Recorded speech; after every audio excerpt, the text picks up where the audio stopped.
tell you a story that Jesus told long ago. But today we'll step into it through the life of a young woman named Grace. Grace was the kind of girl who lit up every room she walked into.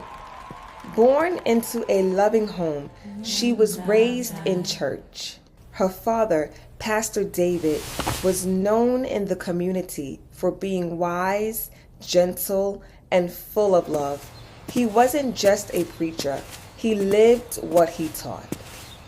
Grace could sing like an angel. As a little girl, she used to lead worship with her hands raised high and her eyes closed tight. Everyone said she was anointed, destined, and called. But sometimes, even in the glow of love and purpose, people feel unseen, unheard, especially when pain and questions start to build inside. Grace began to struggle silently. Church started to feel like pressure instead of peace. Expectations weighed her down. Somewhere along the way, the sparkle in her eyes dimmed. She didn't feel like she belonged anymore. One day, she came to her father and said, "Daddy, I love you, but I need to go. I need to live for me now. I can't do this anymore." It hurt Pastor David deeply, but he didn't argue. He just looked at her with tears in his eyes and said, "Grace, my love for you will never change."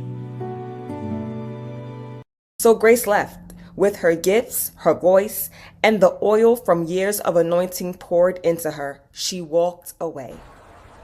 The city was loud, fast, flashy, and it welcomed Grace like a rising star. She started posting motivational videos, using church phrases without the weight of conviction. She said things like, "You can manifest your destiny without God." Her following grew. Her name was on flyers. She was invited to events, podcasts, influencer panels. Money flowed in. She looked good, but inside, she was tired. She started going to parties to feel something, then to feel nothing. The sparkle she once carried started to fade again. Only this time, she was far from home and no one noticed. One night, after a failed brand deal and a painful betrayal, Grace found herself alone outside a nightclub at 4 a.m., barefoot, makeup smudged. Her phone was dead. Her soul felt the same. She sat on the curb, head in her hands, and in that moment, something stirred in her. A verse from childhood came rushing back. While he was still a while off, the father saw him and ran. She whispered, "God, I don't even know if you still want me, but I'm tired of running."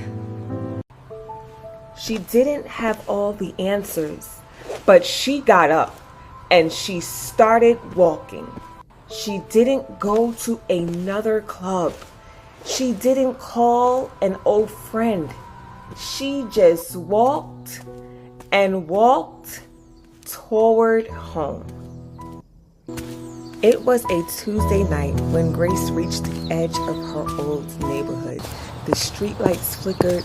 The church where her father still pastored was lit up for prayer service.